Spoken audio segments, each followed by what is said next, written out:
Coming up on this episode of Flirtations, we have a very scary topic as we'll be talking about ghosting with our guest, Yanni Dimitri, co-founder of the app No Ghost. All right, have you ever been chatting with someone, feeling that spark? Perhaps, maybe you've been on some dates or know them quite well, and then suddenly silence? No goodbye, no explanation. They've just become a spirit, vanished. Lord, have I been there? And it leaves you questioning yourself, maybe even doubting your worth and feeling a mix of confusion, anxiety, even anger, embarrassment, or shame. Like, how did this happen and why? Ghosting is a phenomenon many of us have faced, and today we're going to see it for what it truly is. We'll be answering all your ghosting questions like, what is ghosting? Why does it happen? What can you do about it? What if you run into a ghoster in real life? What if you've done the ghosting yourself? Once a ghoster, always a ghoster?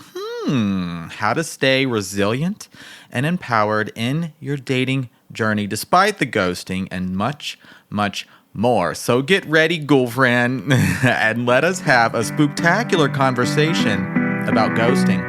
Boo. I heard you wanted to flirt.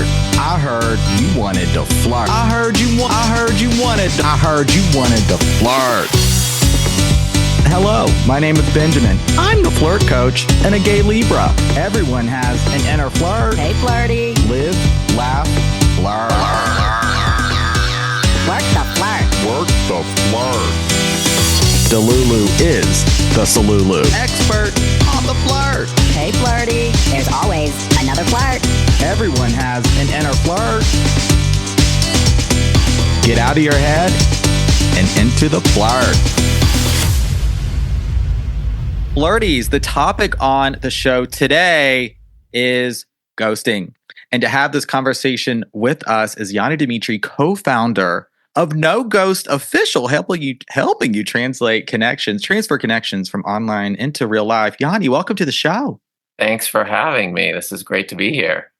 Thrilled to have this conversation with you, as this is a topic that has not been covered on Flirtations before, but is definitely a highly requested one. Haven't we all probably been ghosted if we're dating? Struggle is real. Yeah. Oh my gosh. Or done the ghosting ourselves. And we're going to get to that part of the discussion. First things first, Yanni, if you could share a little bit more about yourself and your work with the Flirties. Yeah, for sure. So, as you mentioned, I'm the co-founder of No Ghost. Our intention really is, particularly coming out of the pandemic, helping people to connect more in real life. A lot of the digital tools that we have out there, which in theory are kind of helping us all connect, are in many times driving us apart. So one of the things that we've noticed is that people will match a lot on dating apps or catch a vibe in a DM and then maybe just get stuck there and things sort of dissipate. And our mission really is to interject that sort of incentive or an ease of use to actually transition those online connections to in real life ones. And we know that doesn't always happen. And so we kind of use ghosting in our name really because the reality is we want to end some of that ghosting that happens really because it's unintended in effect, or maybe the means that we use are incentivizing us to go back to swiping and not necessarily meeting, right? And so it's our hope to sort of change that game, even if we can move the needle a little bit. That's our mission accomplished. Amazing. And I will ask you more about No Ghost later in the show and how people can use that to help, make more in real life connections. Because as you mentioned, these tools we have, it could be the dating apps, it could be social media. They're amazing tools for connection. They're how we connected, how we're recording this episode right now. So I love that they are here, but oftentimes we can use them perhaps hiding behind our screens, or we don't really put ourselves out there in the most authentic ways. If you're sort of swiping on apps, dating can become this activity where people are just profiles and pictures, forgetting that behind all of that is a person. So many questions to get to here in this episode today. Want to ask you here at the top, though, what do you think ghosting is? How would you describe it or define it? Yeah, so more broadly, right, ghosting is sort of an ending of a conversation or an ending of an interaction or a connection between people abruptly, right? More specifically for people, I think that the definition has in many ways expanded for some and gotten more narrow for others. And I say that because there's a world where somebody doesn't hear from somebody for 3 days over text and, oh, it's ghosting. Is it ghosting? Or did they just not respond for like 3 days? And then there's sort of this idea of, oh, well, we met, we went on a date, things were going great, we had this amazing communication. And then the cadence was like, every couple hours or every couple days or whatever the case is, and then I'm gone, right? So in a more traditional sense, the latter of what I'm describing is ghosting. But a lot of folks are sort of taking it on and describing it in their own ways for situations that just feel uncomfortable about the way we connect or the way we lose connection, which sometimes just naturally also ebbs and flows. Yeah, that's a really good description. We're going to stay with this for a moment because there's a lot of gray area to ghosting, I think. And people will qualify things as ghosting based on different criteria that aren't universal. How I like to, so it's a true ghosting to me when there is intention behind a conversation or a connection that now plans are involved. So you're on an app, you're starting to chat, and then you're going to have that date, or you've had a date, alluded, hey, there may be a second. You've at least met in first. You've met in person, and then they just disappear, drop off the face, seeming like the face of the earth. Like they literally disappear. I think this is when it truly becomes a ghosting, because this is now someone that has, at least for a moment, become a part of your life, and you started to form a connection, even if it was only one date. You perhaps want another one, and then they're just gone. There's no resolution. There's no clarity. There's no closure. When it's like to your point, I want to stay here for a moment. When you're on an app and you're just conversing back and forth and it drops off, or maybe you transition to text, you're chatting back and forth. You've maybe talked about a date, haven't really set something, and they seem to just disappear for days and then pop back up after like 3 or 4. Why would that maybe not be a ghosting? Or maybe it is. Look, somebody coming back isn't necessarily a ghosting, right? By definition, because they've reappeared. However, it's a behavior to be aware of, right? And when we sort of think about, again, our digital distance, there's the convenience of the connections that we have. But the digital distance that is then created is that there are some folks who are like, you know what? I'm just going to take my phone out and I'm going to play around with a few contacts that I have, or I'm going to check for some validation right now. Okay, cool. They pop back up, then they sort of disappear for a while. Is that ghosting, or is that somebody who is just kind of manipulating connection and seeking validation at intermittent points of their own convenience? I would interject, if we're wanting to sort of further define and refine ghosting, that ghosting is, no, that person just disappeared, right? Like just gone for good. I don't want people to go fishing for excuses of why somebody actually just ghosted them. But I'm just mentioning this in that space of like, sometimes we'll say, oh, this was a ghosting, but actually something else completely different has happened. Yeah. I want to ask you now, for the flirty that's, been ghosted, or maybe is like actively being ghosted right now, and they're looking for those answers. They're jumping to conclusions. They're making assumptions about things. How can we detach from having our mind do that? Sort of where I'm going with this is giving the person excuses, right? Really sort of supporting them in their behavior, and then they come circling back. You thought it was a ghosting, but here they come back, and you're like, oh, right? Like you almost feel relieved or reassured that they came back. So how you can detach from trying to make assumptions about people, but then also respect your own boundaries too. Yeah. So, I mean, a couple of things to unpack, right? So first, there's this idea of like somebody disappears and we feel a certain kind of way because we don't necessarily have closure. I think that you can describe that neurologically speaking, and kind of what goes on emotionally is that this type of abrupt disappearance of somebody is the equivalent of actually having been like punched in real life. Right. And so this is your body kind of reacting and knowing in the moment and sort of trying to detach yourself from that and sort of say like, I'm feeling this kind of way because yes, we are social creatures, and yes, we want to be connected with people, and Mm, yes, when people disappear for a period of time, mm, it isn't necessarily something that feels good. mm. Insofar as what you mentioned of like people then sort of popping back up and coming back around, right? Yeah. It's also not necessarily a healthy thing. Like let's dial it back to a time when again we as social creatures were more in that sort of smaller, socially cohesive living environments, kind of pre-technological era, and we were near one another. You Mm. wouldn't necessarily see your neighbor or your friend and they would, you'd say, hey, and they would say, hey, and then they'd walk away for 14 days and come back and say, how are you? Right. Yeah. That doesn't work. Right. Yeah. And Uh-huh. in effect, like we have a little bit of that sort of reasonable questioning of like, what the heck? But then Mm, a humane response of like, oh, well, they're back, so they're okay, kind of, connection that we're making in the mind. But one way to sort of, again, try and detach from that is to be honest and authentic. And if somebody is reappearing, as it were, mhm. we're in that spooky Halloween season, right? And so Mhm. thinking about ghosts and whatnot. But if one is to reappear, I think that folks need to get a little bit more comfortable with the discomfort of sometimes saying that this just doesn't work for me. Mm. Yeah. This level of Yeah. communication isn't what I'm seeking. And this doesn't necessarily just apply to romantic interests, right? Like we all have people in our lives for sort of various purposes, be they friendships or relatives or whatever the case may be. And Mhm. sometimes there are just folks who do not align with us and our own needs. And they may Yeah. appear when they have a need to connect with somebody, but you would like to have someone who is more social with you and Yeah. more interactive. And it's okay to ask for those things. Absolutely.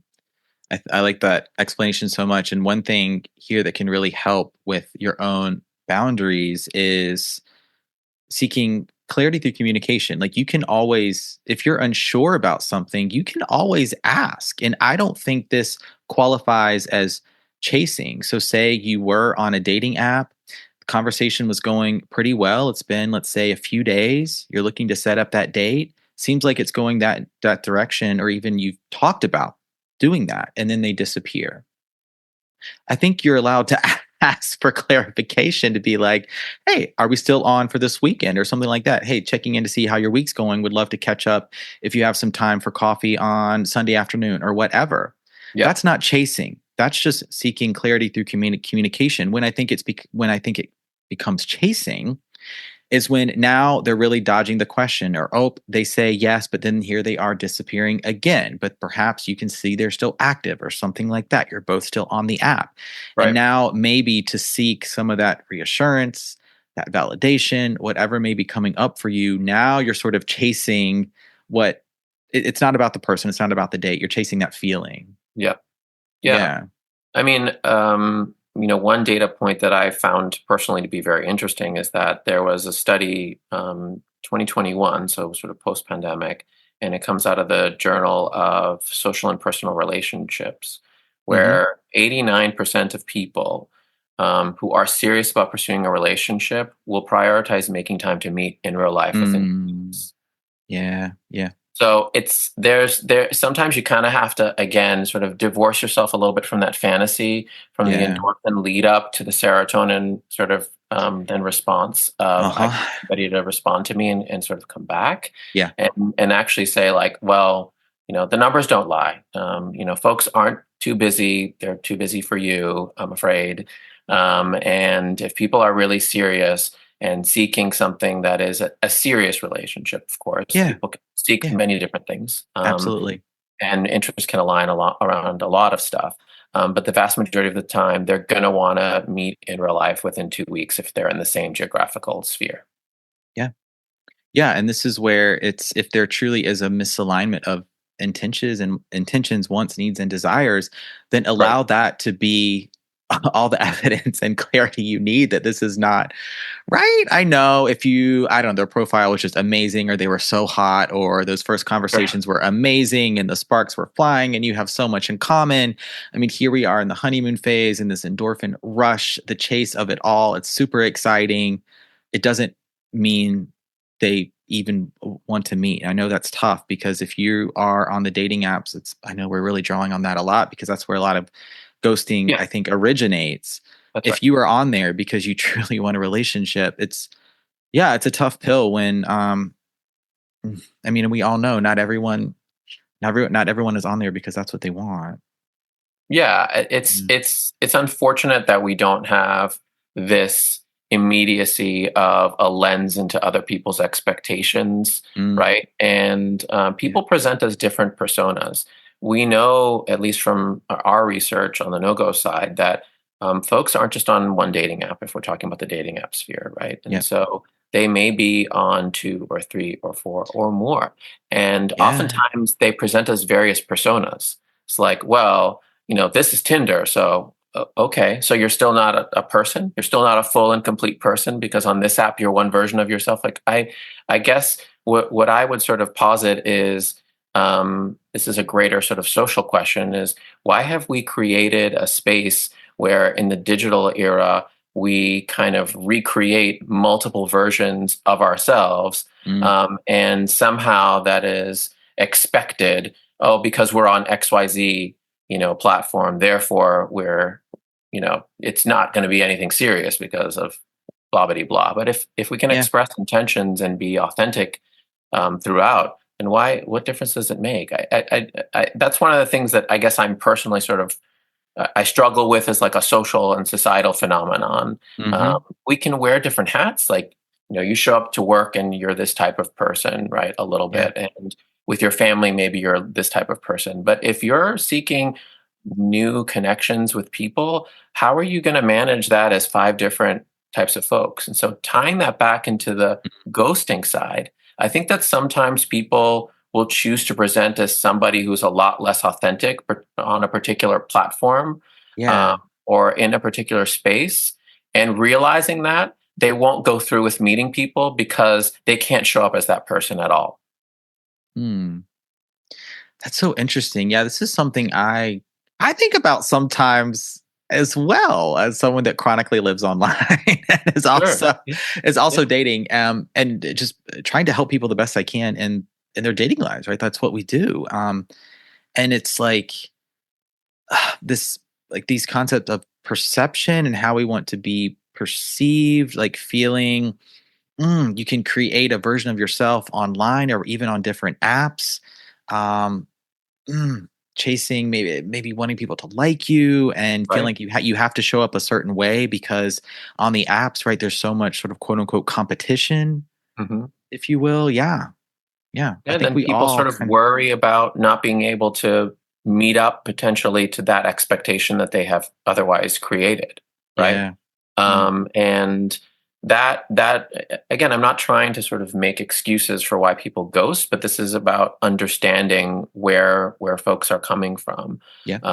And there are some things that people may not necessarily like about themselves either. For example, people might be on dating apps and they have a very specific type and they're looking for a very specific type of person, but they're still Mhm, seeking the validation of people matching with them, right? And mm, so in the meantime, while they're looking for that very specific type, like specific height requirements or whatever the case may be that people yeah. have, Yeah. they'll chat up a storm with a bunch of other people and they'll get a flow going, but it'll come to that like we should meet and maybe they don't want to say no, and so then that kind of progresses Hmm. and then oops, like they realize they're not going to go forward with this, and that's a ghosting thing. Yeah. And so it's hard for the party on the other side who doesn't know that additional intention of someone that is Yeah. maybe leading them into a direction that feels like it's genuine. Yeah. Yeah. And there, I think a good time to ask this question now, from a flirty, is there a way to know that it's gonna lead to a ghosting? Is there any signs to look for? Look, I mean, Think? I think the telltale signs sometimes are the enthusiasm in a chat, in that sort of like volley, the back and forth that people might Mm, otherwise have, right? And so, mhm, mhm. um, while this isn't necessarily a rule to sort of live and breathe by in all contexts, because we never know once we match with somebody how available they are to chat in that moment or in a future moment when we are. But Mm-hmm. in general, Mm-hmm. if you're finding a space where there's a lack of enthusiasm in a chat, if you're finding that there is long sort of stretches of time between communication, or in particular, I think a lot of others in this space will talk about some of the love bombing or future faking that Yeah. will come up. And so somebody likes to dive right on in and talk about the future of being together and gets really, really, really in depth. And then that sort of fizzles. Some of these Yeah. things tend to be signs of not really a connection that is going to lead somewhere. And so oftentimes that is like the slow ghosting, meaning that'll just sort of fizzle to a little bit of nowhere. And then maybe one day that unmatch, or maybe neither of you do anything and they're just sitting in that like graveyard of chats somewhere. Yeah. And who knows what's happening. Yeah. Yeah. That's really good context. And you mentioned the slow ghost here. That was going to be my next question, because that's something that happened to me relatively recently within the past few months. And a lot of these parallels happened in this experience from what you were just mentioning. And a few of them are, this was initially met on a dating app, and it didn't start off super love bombing or future fakey, but there was that intensity of conversation where I was getting very long messages, just lots and lots of information, just kind of telling me not a lot of personal details, but just so much about their day and what they were up to, and really starting to bring me into their life very quickly. Um, that pace of conversation and that depth of conversation was not matched in text once we transitioned to text and started to go on that first date. Um, they had been really initiating a lot of conversation though up front. So I was looking at that, and then post first date, now here all of a sudden I was the one, here I am initiating a complete role reversal. The post first date checking in sort of 1 or 2 days after, looking to go on that second date. And I'm getting now long expanses of time between responses. The responses I'm getting were not anywhere to the depth that they were on the app. Here come excuses. The second date got canceled because someone had an emergency. There was no offer to reschedule. And then here, okay, this had slow ghost to me written all over it. So what I did was I texted this person. I was like, "Hey, look, the communication has become really inconsistent for me, and I just don't feel like you're prioritizing this connection, or that this second date is important to you." Letting them know where I'm at, not blaming, not pointing fingers really, but just saying, "Hey, I feel this way. I don't wish to go on the second date anymore. Wish you all the best out there dating." And that was it. At that point, delete, right? Unmatch, Unfollow, unfriend, unfollow, all of it, all of it. Yeah. It's over. And so I want the flirties, I want them to have many takeaways from this conversation. But one is, if you do find yourself in that slow ghost, or you just feel like you need to get closure for yourself, you can communicate that closure if that is what you need. Yeah, I would say that, again, there's no sort of hard and fast rule here, and people have to figure out what is the best to regulate their own nervous systems, as it were. Because sometimes for folks, that idea of closure, which it really stinks that so much of this is over text, like textual communication. It's just like so much is lost, right? But why I would say, a word to the wise on that is, while what you're proposing is excellent and works for you, for someone else, they might say, "I'm going to send this," and then they're going to respond back, and blah blah blah, and so they're going to be waiting for that next piece of it. And now you're almost ghosting yourself, because you're sending out this bit that you're expecting a response from, and then you don't get the response, and now that just had made things kind of doubly worse. But I kind of agree with you in the point of it's nice to sort of bridge in terms of communication, an idea that, look, we matched, we chatted, we met in real life, we talked about meeting again, we didn't, this doesn't work for me, wish you the best, keep it moving. That's all. Yeah. And I like what you You said here, you look at things from many different perspectives like I do.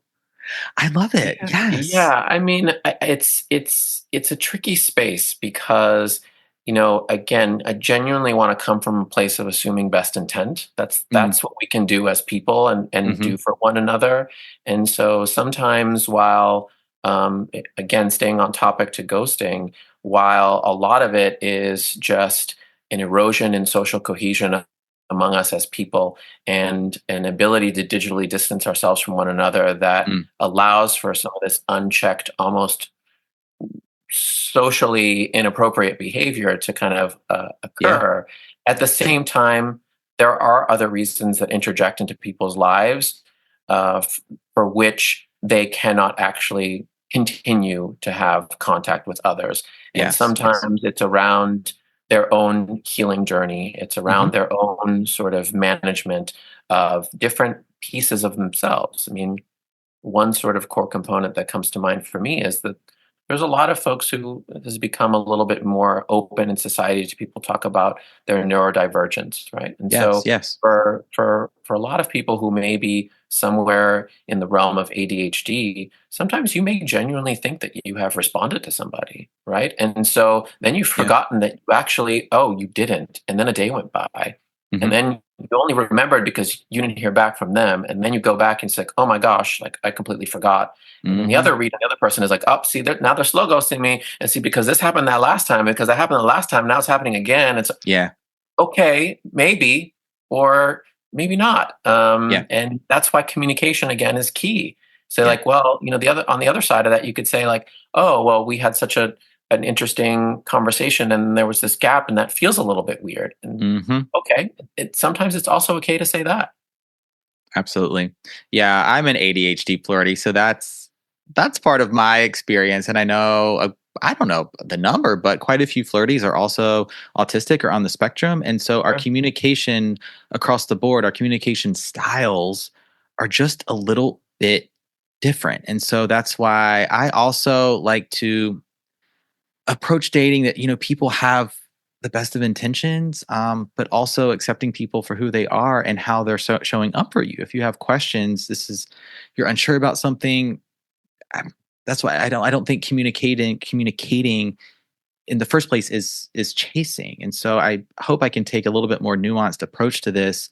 And yeah, to the example I just shared about the slow ghost, like you ultimately have to do what's best for you. I think most dating coaches would probably say, right, no response is a response. Let it go. Sure. Yeah. For me, for my nervous system, I want some closure, and I also want to let that other person know there is no coming back. Don't text me again next week. Don't hit That's me right. up on Instagram in a couple months. Don't.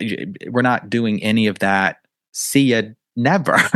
Like Yeah. there's no second chance. You already had 100%. second chances, 2, 3, and like I gave you some grace. So there's no more coming. I want to check in now about a few sort of maybe pseudo ghosting situations. Okay.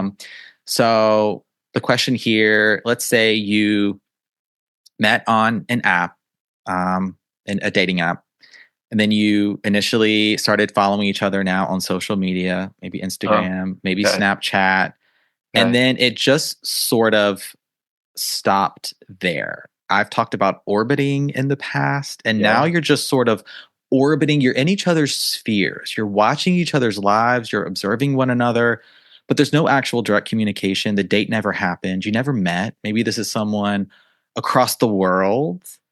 You're no Yeah. longer actually in communication, but you're sort of tethered in a way. Hmm. What do you think about this? Ugh. So this, I don't know why it made me think of this, but in the early days of Facebook, I remember working somewhere, and a bunch of folks are getting on Facebook. Hmm. Okay, sure, and then they wanted to be your friend. I'm like, well, we work together. I'm not your friend. I'm your colleague. But Hmm. if for whatever reason we are friends after working in the same place and we're no longer affiliated with the same company, neither you nor I, maybe we can be friends on Facebook, Hmm. if we have like a genuine connection thereafter, right? Hmm. So I say this because, in many respects, for me, the foundational value of being connected over a social network is because you are in some version of my social network. And Yeah. so in the dating space, what I think has happened is this curious encroachment, meaning um, online dating for a long time and still carried this odd stigma. Whereas Mm. now, like quite literally 2/3 of couples in the past year have happened because of online dating. And that Yeah. number is only growing. Yeah. And at least a third of all people in America, including those in the pre dating app era to now, have used dating apps. There is this world that has allowed for people to still have a significant distrust of the dating app system, as it were. So, Hmm. part of what a lot of folks did as in response to that was to go off those platforms to validate that somebody's truly real or authentic, right? And Hmm. so it could have been Facebook in early days, and then Instagram, sort of blowing up, and then Snapchat, and all these other sort of media that make one feel like they're interacting with someone real, right? And so that's kind of the history behind it in a way. And a lot of the apps started to allow you to integrate your Instagram feed. Like, no, this isn't somebody who's trying to sell Yeah. you crypto. They're a real Yeah. person who has an Instagram feed, and they're valid. Okay, got it. And yes, you do have a role as a dating app to validate that the person is real. But also, eventually, they started doing that with face recognition software, and you get a real person most of the time nowadays if somebody has a blue check mark on a Hmm. dating app. Hmm. And so we've learned that behavior. And now that's become this kind of automatic, like, well, if you're serious, and obviously you're going to give me your Instagram handle, or like, why wouldn't you, give me Right. some? It's like, but why? We're already talking here. Is there any Yeah. additional features that are available that I'm unaware of? Like, what Yeah. are those, please? Right.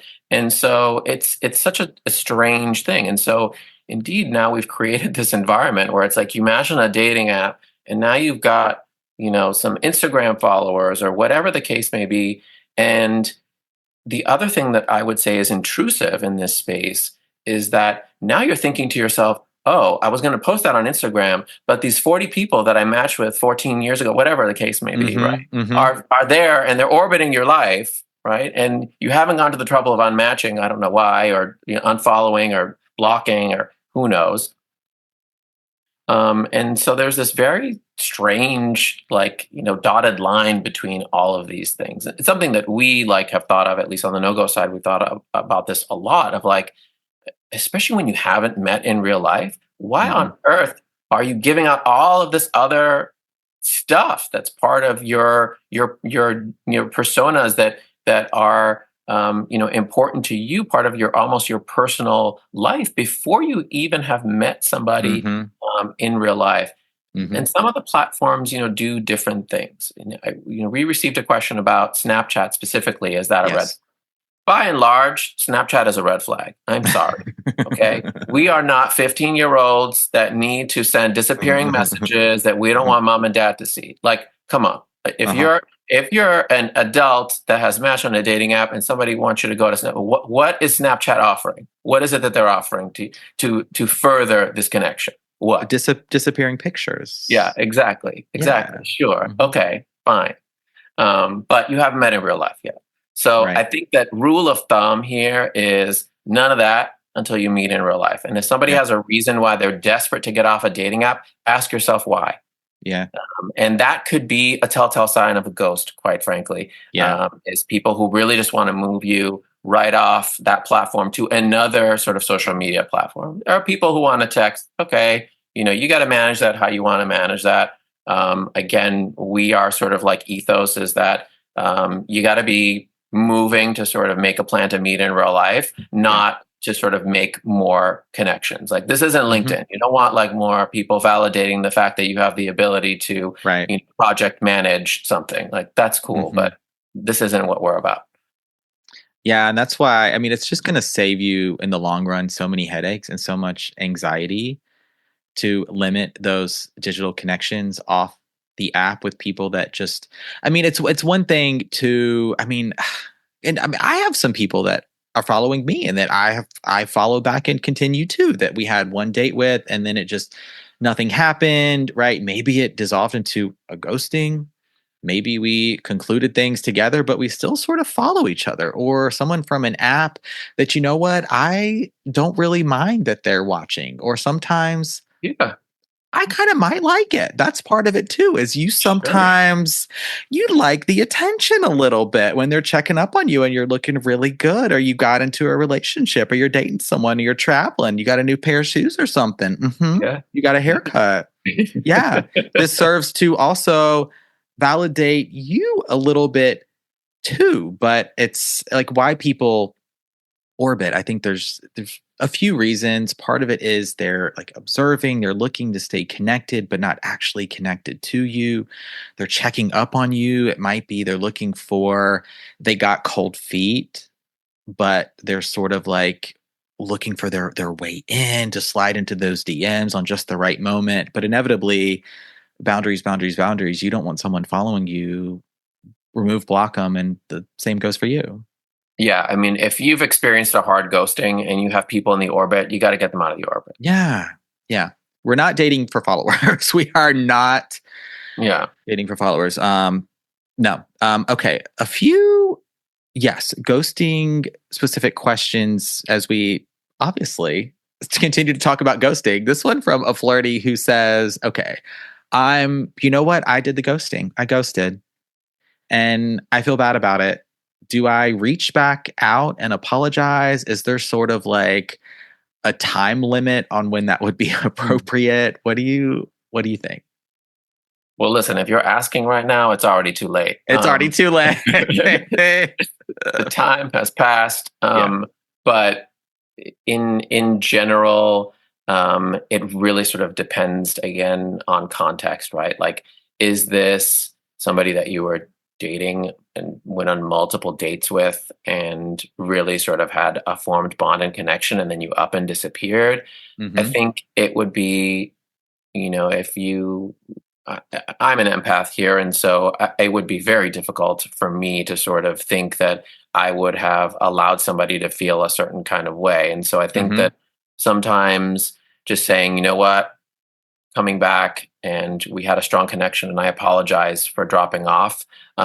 It's, I still wish you all the best, but it, on my part, I wasn't able to continue. You don't have to go into the psychology of it. I think sometimes a lot of people will ghost because they're so worried about what revelatory information they have on their own thinking, or what additional hurt they might be able to, bring upon someone that they just don't want to have that conversation, and that conversation is difficult. And if anything, we spend our entire lives sometimes avoiding difficult conversations. So ghosting happens because we're just avoiding that difficult conversation. Yeah. I think you just spoke to a really important point about one of the biggest reasons why ghosting happens. And this was a question that came through multiple times. I think we've been answering it in different ways throughout this conversation. But like what you just said, a lot of ghosting happens not because people are all avoidance or they're all just jerks. It's because they're experiencing a lot of anxiety and they have fear of intimacy and vulnerability and getting close with someone and making that deeper connection. They fear rejection. So they're going to do that to you first. It reaches a point where it gets too real. And maybe that's when the first date is about to happen. Maybe it's just after the first date and now you're a real person. Yeah. And it's that difficult conversation, which is really not that difficult. It's just one of honesty that the other person would very much value and appreciate. A question here came through. It's like, well, if maybe there's some fear of personal safety, right? And so you just outright ghost because you actually maybe are fear of retaliation, or that they may come back with something very disrespectful or mean. And so I get that. If you're having that experience. Yeah, I mean, there's a lot of past hurt people have, right? Yeah. And so one of the things that I would say that happens in ghosting, again, as relates to dating apps specifically, is there is what I think I would call something like the rush to block phenomenon. It's like I'm gonna block you first or unmatch you first because other people have unmatched me before, and therefore I'm taking my power back by doing this right here, right now. And then the other person is hurt because maybe you did have that good volley of a chat sort of back and forth, and then something just kind of snapped on their side. Or maybe it has nothing to do with you, because folks will be managing multiple conversations on apps, and they just had that happen on another conversation in the same app or another app, and now they're back to you and they're like, you know what, before this person does that to me, done. Right. Yeah. And that sort of trauma response that people have is definitely an origin story of some of the immediacy of ghosting. And I mean this in the sense of a lot of people categorize the ghosting that they experience when they complain about, say, dating apps, is that they match, say 5 words, unmatch. They send a message to somebody, immediately blocked, whatever the case may be. And they view that as sort of like a ghosting piece of it. It's a quick Band-Aid being ripped off kind of a ghosting, I would say, because these are not people you've met in real life. You actually haven't really engaged in deep conversation. But the phenomenon as it is a little bit of that game that comes, I think, from past hurt, past trauma. I'm just kind of like, you know what? No, 100%. I'm ending this first. You don't get that. I get that. Yeah. What's done to me, right? It almost makes it permissible sometimes to now return the favor to someone that that didn't do that to you and doesn't necessarily deserve that. A couple more questions of some specific ghosting scenarios here. This one, you've probably gotten this before. So on an app, let's say, again, or maybe you met on social media, you even had a date. They ghosted you, or you ghosted them. This could go either way, but then you see them out in public. You see them at a party. I had a question recently. A first date happened. One person ghosted. The other person then got invited by a friend of a friend to a party, showed up to the party. It was the person's house that had ghosted them. Right? So that's a relatively extreme example, but you may run in to the ghosters out there. So what do you do in that situation? Well, I like the situation you just described, because it would make me think but if you knew that house in advance, do you show up with some strange housewarming gift or some sort of tongue-in-cheek thing? Look, this goes back to the social cohesion thing, right? Back in the day when we were sort of these social creatures, pre-technology, living near each other, you didn't just say, hey, walk away for 14 days and then come back and continue the conversation. You would see each other. And so how you treat one another did have some social implications. And so in many respects, when you are the one that has ghosted somebody and you see them out there and they happen to be in that just natural social orbit that you are in,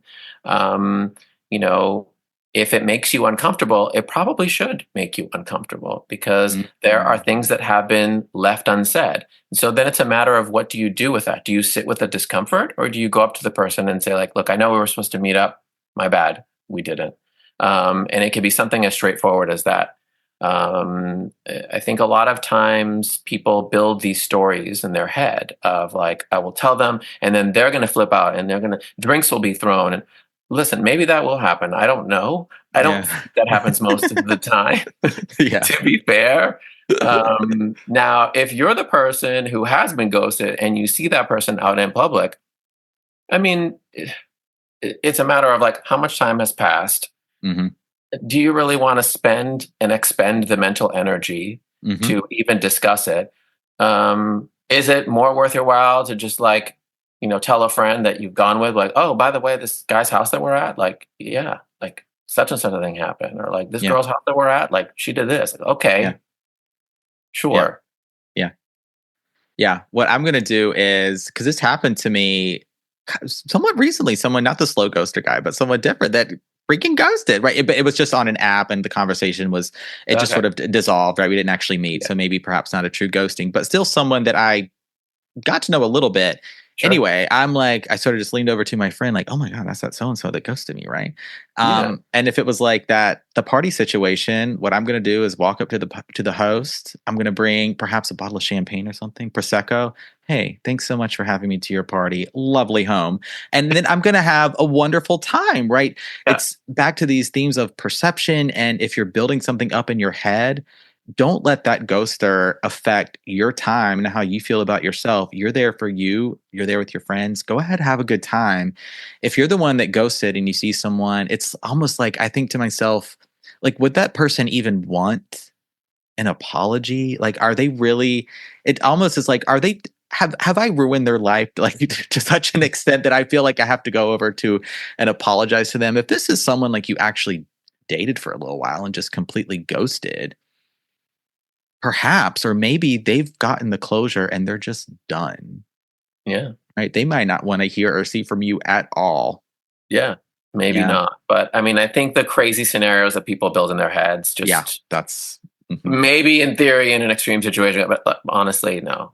no. Most of the time, it's not much is going to happen. It's not going to be Not a that knockdown. Tables are being turned over. It's Yeah. like not that happening. Yeah. All right, I've got.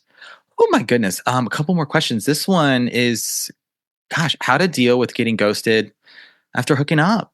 It brings me back, I think, to what we talked about a little bit earlier, which is a few things, in fact, that we talked about earlier. One being that people aren't necessarily clear about intentions up front.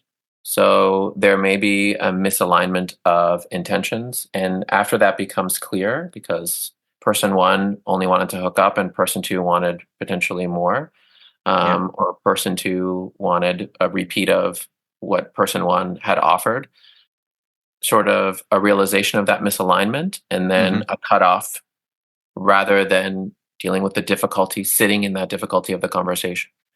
There's also a little bit at play sometimes, again, to a prior point of there are folks who are very specific on a type of person that they want to have a long-term relationship with. And in the meantime, they are going to sort of pursue other connections until or unless they find that, not necessarily making those sort of expectations known or clear. Yeah. Yeah.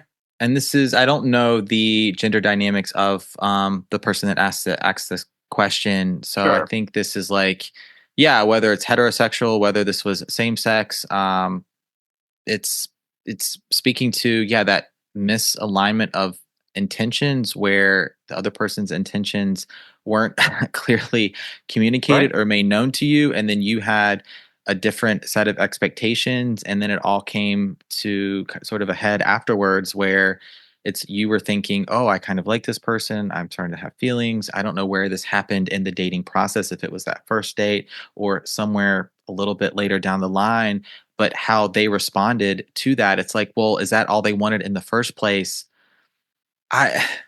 I don't know. I mean, I can't say that's like the only thing they wanted. So rather than going into that realm of making assumptions of, oh, this person used me, they got exactly what they wanted. Now you feel kind of disposable, perhaps. This maybe is reinvigorating or bringing up some old wounds or beliefs, stories you tell yourself. This doesn't take away your worth or value as a person, as a dater, as a potential partner. It's this other person, quite honestly, was not forthcoming with ultimately what they wanted, what their intentions were. And that's not your fault. How can you know that? Right. You can't. Yeah. I mean, there's only so much that people are going to have a willingness to offer to you. I think a lot of folks in the dating space think they have like a system, there's a science to it, or they believe that if you see many of these quote unquote like love experts that tell you if you ask these 8 questions, you'll know somebody's intentions. No, because somebody can tell you whatever you want to hear sometimes too. And so ultimately there's a blend of things. Yes, vetting people. Yes, maybe sort of using an app's built-in chatting feature in advance. Maybe there's other ways that make you feel comfortable and that you've gotten as much clarity as is possible, but know that you may not always have the full sort of perspective on someone else, because ultimately Absolutely. you're not in a long-term relationship with them yet, and you're not Mhm. going to know that information up front. People don't come with a manual. Absolutely. It just Mm. doesn't work that way. Oh my goodness, Yanni, do you have just a couple extra minutes? Absolutely, sure. Okay, I've got one more question for you, and then when I want to learn more about your work and your mission. This last one here is: once a ghoster, always a ghoster? What do you think? Someone apologizes. Do I take him back?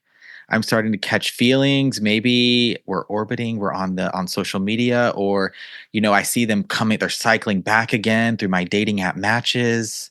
Maybe I give them a second chance. Oh gosh. So I think that when we're talking about the sort of person A, person B scenario, and person B has ghosted person A in the past, maybe Hmm. you don't want to re-engage, Hmm. because you've already met them and you sort of know what they're about.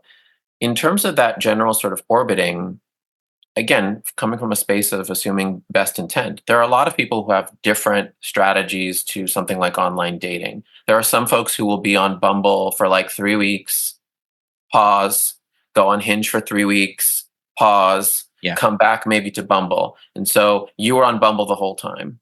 And so you saw them then, they did their pause because that's just what they do for their own dating strategy. And many people sort of follow these types of patterns. Hmm. Then you see them later and it's like, well, what the heck? Things didn't come through. Well, you haven't met them in real life. So in that instance, if you feel that there's a vibe, and they actually genuinely want to connect, and that time horizon for meeting is soon, not like, yeah, let's chat. And no, just at that point in time, it's okay to truncate and say, hey, yeah, we did match back when on Bumble, like 2 months ago or 3 months ago. I mean, Yeah. if you'd like to meet in the next few days, cool. Otherwise, I would say just kind of like let it go, right? Mm-hmm. A lot of the technology really, I don't want to necessarily paint dating apps as sinister per se, because this just is technology that is trying to bring people together. Hmm. Some of the better features indeed are behind a paywall, Hmm. but because there's a gamification at play on dating apps, what ultimately occurs is this innate nature that allows for matches and chats to go stale, quote unquote, Hmm. because the casino side of the house is for you to keep swiping and try your odds, right? Yeah. And meanwhile, you're over here, you've collected some chips, but you just want to keep playing. And so the chats may go stale, and then somebody might interpret, well, that person ghosted me because blah blah blah. But actually, it was the app sort of pulling them in to keep swiping or whatever the case may be. And then yeah, you might sort of upcycle back and reconnect. Yeah. Most of the time, if people haven't necessarily harvested the connection at that first blush, maybe it's not going to work the second. But again, coming from a space of assuming best intent, if you haven't met, try and meet, Hmm. see what happens. Yeah, in my experience, I'll say once a ghoster, always a ghoster, not necessarily, but with you probably, Yeah, because they know where your boundaries at, and they know what they can get away with, and they know they've done it before, and if they did it again, well, they already did it once, so that's maybe right. it'll hurt less, or you won't be as surprised, or something like that. Like this has happened to me a couple times, as like I always want to give people the benefit of the doubt, and maybe they Right. were really cute and their kisses were good, just saying. And then here they go, they ghosted. This happened like after we had a few dates. We had 3 dates. And this was a little while ago. He met on an app, 3 dates, he ghosted. Um, and then I was very much in my like full on anxiety dating mode at that time. So we Mm. had followed each other, which I'm like, don't do that. Don't do it, don't do it. And I was all checking up on the socials, like looking at his snap store go up, his Instagram stories were active, and I'm like, oh my god. So I'm trying to like respond to the stories, just sort of passively get his attention that way. Not working. Reach out via text, like, oh, it looks like you're having so much fun at like whatever was happening in his story, like would love to hear about it, kind of thing. Mm. Did not respond to that text. Kept the text message thread, would keep looking back through it and like, oh, how good things used to be. Terrible, terrible. Don't do any of this. And then about 6 months later, he did finally text me back. and was just like, oh my gosh, life just got crazy, right? Oh, mhm. So busy. Life is just, you wouldn't believe it. But would love to hang out sometime. Hard being a president of an entire country. Oh my gosh, such an important, incredible man. And then anyway, we did have our hangout, and then he ghosted again, right? Yeah. He did. So once a ghoster, always a ghoster. With you, just That's right. no. There are plenty of other people who are not going to do that. They're not that busy. They're goodness, just too busy no. for you. That's the hard truth of it most of the Yeah. time. Yanni, my goodness. Last question here is I'd love to learn a little bit more about No Ghosts, your work, and how the Flirties could, find you and work with you.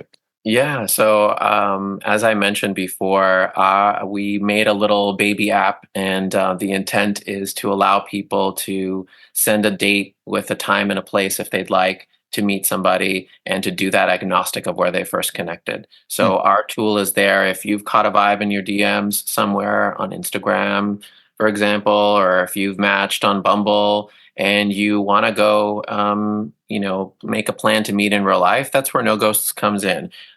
We know that there's a variety of needs that people have to feel safe in their online dating space, to avoid the orbiting, to avoid necessarily giving out their numbers, and to just really be focused and intentional on meeting reliably. And that's where we come in.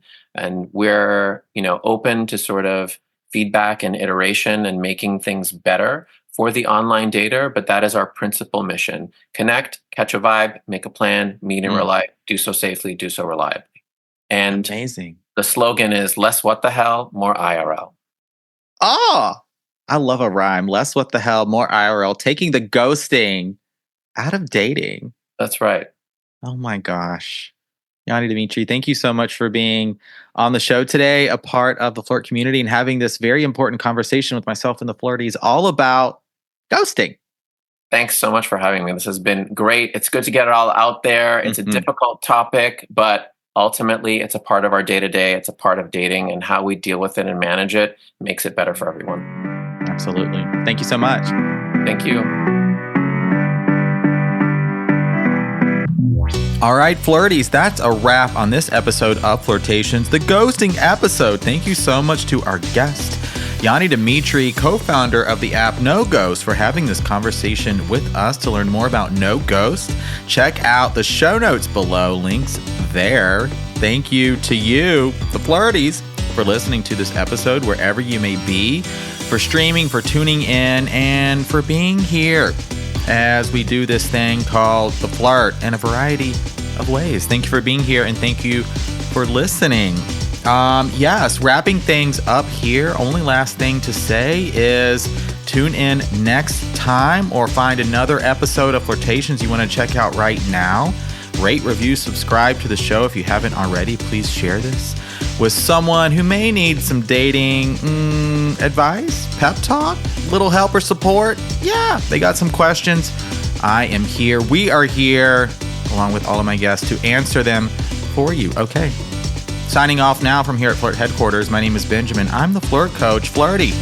Happy flirting.